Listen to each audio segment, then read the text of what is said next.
Hello and welcome to our first Flash Talk of the day, Public versus Private, a Fixed Income Collision. My name is Frank Valle. I head Fixed Income Research at Marquette Associates, and I'm joined by my two panelists, James Torgerson, he's a Senior Fixed Income Analyst, and Chad Sheaffer, who heads up private credit for us. At its very basic, private credit is simply a loan from one entity to another. Private credit has really grown as an asset class for institutional investors as banks have stepped away from the marketplace. Investors really like it because it offers a pickup in yield over traditional fixed income. However, that line between traditional fixed income and private credit has gotten blurrier and blurrier. So my first question to the panelists is this: what are some of the similarities as well as the differences between public fixed income and private fixed income? Thanks, Frank. And I'll start by touching on similarities here. So while they may sound different, and there are many important distinctions between the two, if you look under the hood, you're going to realize that public and private credit aren't as segmented as you would think. At the end of the day, credit is credit. It does not matter if the debt is issued publicly or if it's issued privately, or if it's a public company or if it's a private company. You're lending money to an entity, and in return, you're going to get contractual cash flow, and barring a default, you're going to get your principal back at maturity. You're trying to determine if you'll be paid by underwriting the fundamentals of what you're lending to, and that you're going to receive adequate yield compensation in return. And also, if you look at the underlying risk profiles and ratings, they're actually pretty similar. So if you're going to be doing investment-grade private credit, the underlying and risk profiles will be very similar to investment-grade public credit. Looking at direct lending, that's going to have a very similar risk profile and underlying to high-yield bonds and leveraged loans. So while there will be less liquidity in the private markets, the quality and risk profile of the underlying assets are going to be relatively similar. Yeah, I would say I generally agree with all the comments you made on the similarities. I'd say there's others as well, but maybe for the sake of this conversation, I'll start with differences. Maybe start with the public markets here. You think about this. This is actively traded markets, daily liquidity, daily pricing, generally good price transparency overall. If you compare that to public or private credit markets, these are generally illiquid loans. They're held to maturity. There's not really an observable market from a trading standpoint. When you think about valuations, they're also less frequent, tend to be on a quarterly basis. Again, you come back to this notion of transparency. There's just generally less of it in private credit versus public credit. That creates opportunity, though, as well, because you can have information that is not out there publicly available. The second key difference I'll point to and touch on is from an origination standpoint. Again, you think about the public credit markets. These are generally underwritten by the bank syndicates and then broadly distributed out to investors. Compare that to the private credit market is much, much different. Generally looking at bilaterally negotiated loans between lender and borrower or their private equity sponsor. Takes a lot more resources to even source, originate, underwrite, structure these deals. Very much different from the public markets. Creates a lot more need for resources. It also tends to lead to some flexibility along the way to build and create the structure, the terms, and the docs that fit the needs that are specific to the borrowers. But it also creates additional protection from a downside standpoint as you think about the lenders and those investing in it. You mentioned credit is credit. You think about the upside being capped in credit, public or private. That ability to build that flexibility, build those additional controls in place is pretty important when you think about it on the private credit side. So origination is something that happens all the time in fixed income markets. On the investment grade credit side, we've seen the largest September in September's history since they've been tracking that statistic. On the high yield side, we've seen the largest amount of origination here in September since 2021. So James, could you talk a little bit just about what we've seen overall in terms of the growth of the credit markets over time? Yeah, so simply put, they've grown a lot. While credit markets, they have grown a lot over the years, there's actually been they've undergone a pretty significant evolution. So if you look at the first bar here in 2005, 20 years ago, the high yield bond market was the primary place that below investment grade companies could get their financing. So coming out of the great financial crisis, the leveraged loan market really started to grow as private equity, leveraged buyouts really like to do their deals in that market. You could get better financing, better terms, maybe a bit looser covenants. So as that market grew, you really started to have two primary vehicles that companies get their financing in. However, there also has been a growth of a third market, and that third market is private credit. So if you look at the top bar of these bars right here, 20 years ago, the private credit was very small. Over the past 20 years, the private credit growth rate has been significantly higher than both leveraged loans and high yield bonds. So the annual growth there has been about 15%, which is, that's pretty impressive. There's been a lot of factors driving this, including, attractive risk-adjusted returns. Everyone wants good returns, but also a search for yield.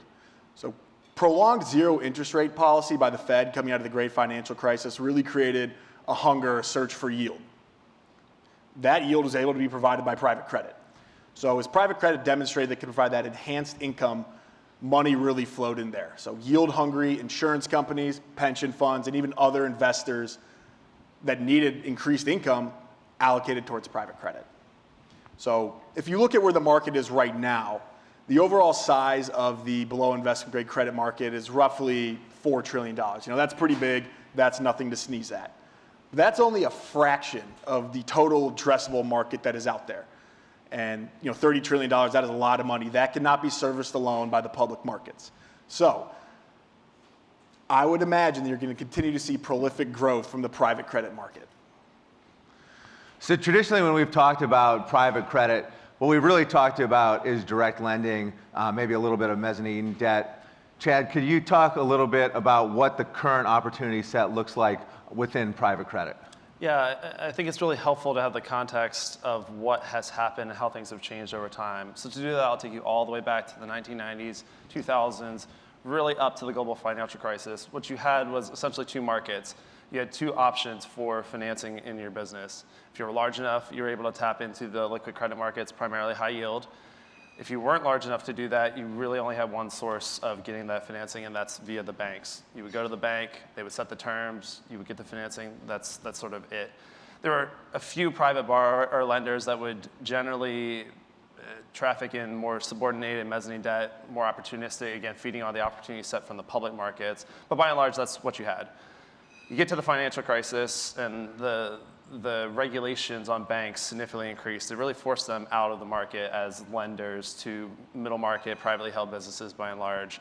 You still had good performing businesses. A large part of the economy is in that bucket. They still need financing to grow the business, achieve initiatives that they want to accomplish, but there's this void now. You don't have the banks in place to be that provider.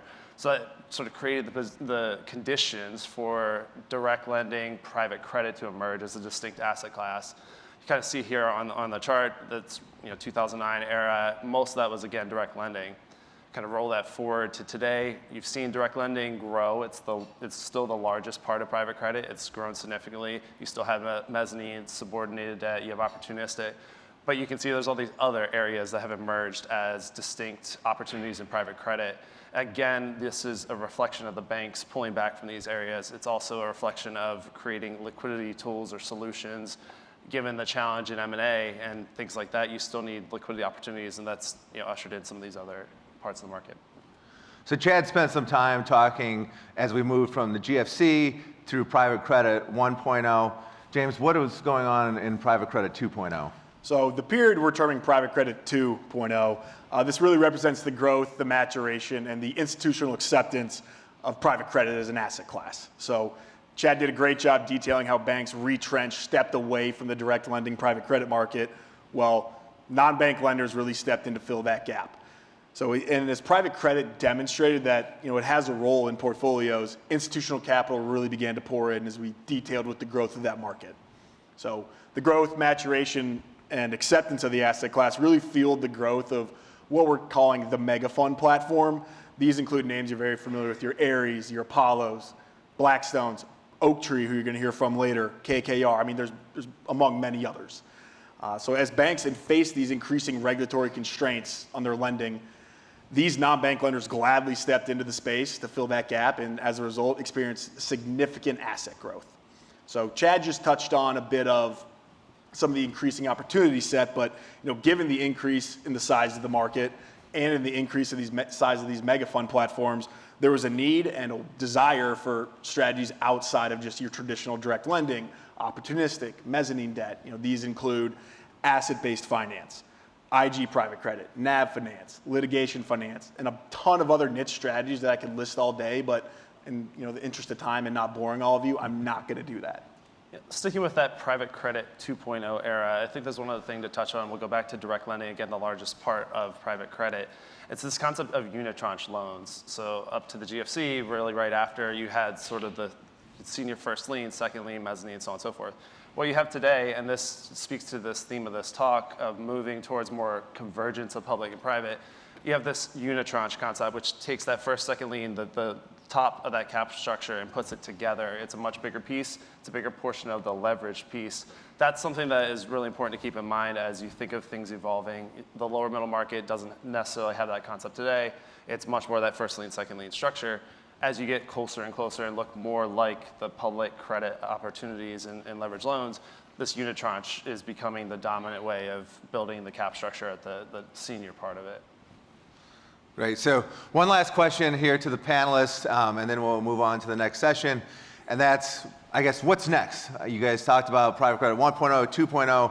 What are we doing here today in private credit 3.0, as well as what do you see for the future in private credit 4.0?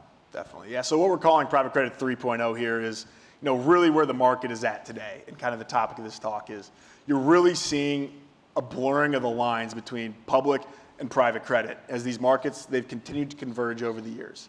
So currently right now, there's a menu of options that borrowers can choose from to finance their companies in any way they see fit. So for example, the amount of crossover issuance in the broadly syndicated loan market, so think your bank loans, your leverage loans, and the upper middle market direct lending has steadily increased over the years. If you can't get your deal done or don't like the terms you get in the broadly syndicated public market, well, I'm going to go to the private market and get better terms. A company, regardless of whether it's public or private, whether it's investment grade or below investment grade, they now can toggle between both the public and private markets depending on what their financing needs are, which market is open, and which is going to provide the best solution for their balance sheet. So, a benefit of going to the public credit markets is you're going to get cheaper financing and looser terms. But these markets can really seize up in times of stress. We saw this in 2022. The broadly syndicated loan market pretty much completely closed. There's almost no net new issuance. Where did those deals get done? They all went to the direct lending private credit market where they were able to get these deals done. So the private market financing, this can be more expensive and typically often is more expensive, but there's going to be more flexibility to meet your financing needs, as well as can provide a speed and a certainty of execution. And I'm pretty certain I can get Frank to lend me $100. I'm not certain I can get all of you to lend me $100. But the last thing I'm going to say, kind of as we look towards the future here is, as these markets continue to converge, you continue to see the blurring of the lines, as you're seeing an increase in strategy offerings that are combining both public and private credit into one fund solution.